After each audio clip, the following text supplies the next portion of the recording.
Every plug in your wall is running on an idea that nearly did not happen.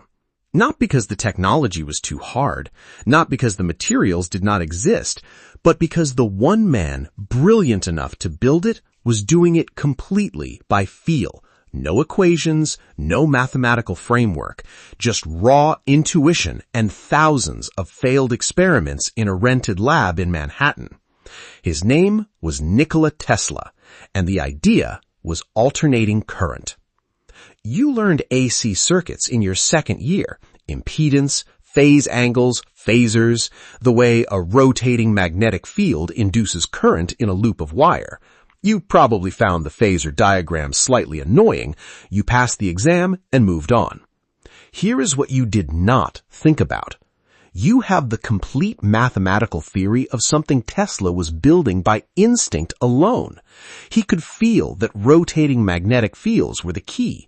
He sketched the motor in the dirt of a Budapest park in 1882, genuinely, historically in the dirt, before he had any way to prove it would work. You can prove it. You learned how in one semester. Every electrical engineer, every physics undergrad, every person who sat through AC circuit theory in 2026 has the cleaner mathematical understanding of Tesla's invention than Tesla himself ever possessed. What if you took that understanding right now and went back?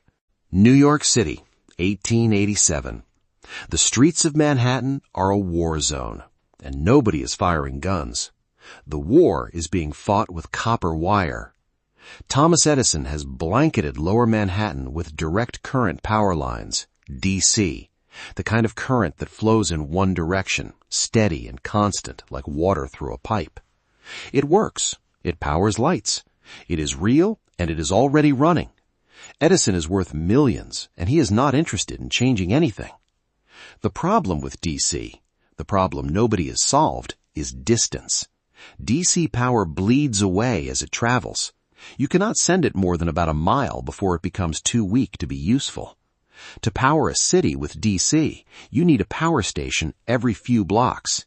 Edison is literally doing this. He is burying cables under Manhattan, street by street, block by block. Outside the cities, darkness. Farms, towns, factories beyond walking distance from a power station, nothing.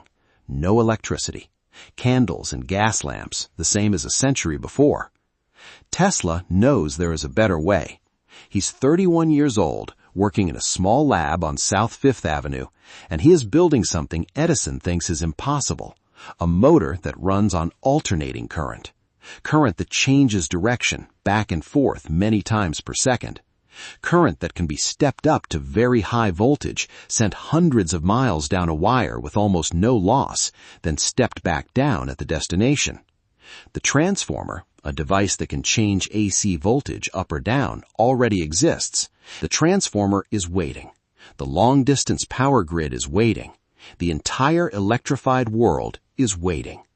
The missing piece is the AC motor. The problem is this. If current is constantly reversing direction, how do you make a motor spin consistently in one direction? DC motors are simple. Current flows one way, magnetic force pushes one way, shaft turns. But AC current flips. The force should flip with it. The motor should judder back and forth and go nowhere. Tesla's insight, the one he sketched in the dirt, the one he cannot fully prove, is that if you use two AC currents, offset from each other by 90 degrees, the magnetic fields they produce don't flip, they rotate.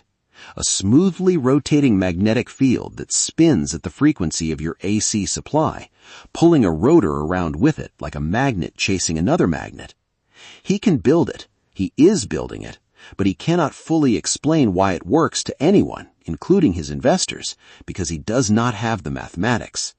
In this lab, you have copper wire, iron cores for electromagnets, wooden frames, a lathe, basic measuring instruments, and a reliable AC generator. You also have paper and ink. What nobody in this lab has, What nobody in America in 1887 has is the phasor representation of AC circuits and the mathematical proof that two-phase current produces a continuously rotating magnetic field. You have both. You learned them before your third year. Tesla shows you his motor. It is beautifully made. 2 sets of coils arranged at 90 degrees to each other around a central rotor. He connects it to his AC generator and it spins, smoothly, continuously, powerfully. He's grinning. "It works," he says. "I know it works. I have watched it work for months." "Can you prove it?" you ask. He stops grinning. This is the problem. His investors want mathematics. His competitors say it is a trick. Edison's people say AC is dangerous nonsense and a continuously rotating field from alternating current is physically impossible. Tesla can demonstrate the motor, but he cannot silence the argument because he cannot write down why the field rotates. You pick up a pencil. "Let's start simple," you say. "Forget the motor for a moment. Just think about one coil of wire sitting inside a magnetic field. You draw a single loop. You draw a bar magnet beside it. When Faraday showed us that a changing magnetic field induces a current in a wire, if you haven't seen that yet, we cover it in our Faraday episode, the key word is changing. The field has to be moving or varying. Static field, no current. Changing field, current flows." Tesla nods. He knows this. "Now," you say, "what if instead of moving the magnet, we make the magnetic field itself rotate? What does the coil experience?" You draw the rotating field as an arrow spinning in a circle. At every moment in time, the coil sees a field that is changing direction. At every moment, Faraday's law says a current is induced. The rotor, if it is free to turn, chases the rotating field like a compass needle chasing a moving magnet. The rotor doesn't know the current is alternating. All it feels is a field that is always rotating in the same direction, so it always turns in the same direction. Tesla is leaning forward now. "But why does two-phase AC produce a rotating field?" you say. "That is the part we need to prove." You draw 2 coils at 90 degrees to each other. You label them coil A and coil B. Coil A is connected to an AC supply. The current in it follows a sine wave. It rises, peaks, falls, reverses, peaks negative, returns to 0, over and over. The magnetic field that produces does exactly the same thing. Call it BA equals B0 sine of omega t, a field pointing in the vertical direction, breathing in and out like a lung. You draw the sine wave. You draw the field arrow pointing up, shrinking to 0, flipping down, growing, flipping back. Coil B is also connected to AC, but its supply is shifted 90 degrees out of phase. When coil A is at its peak, coil B is at 0. When coil A crosses 0, coil B is at its peak. Call it BB equals B0 cosine of omega t, the same wave but a quarter cycle ahead. This field points in the horizontal direction.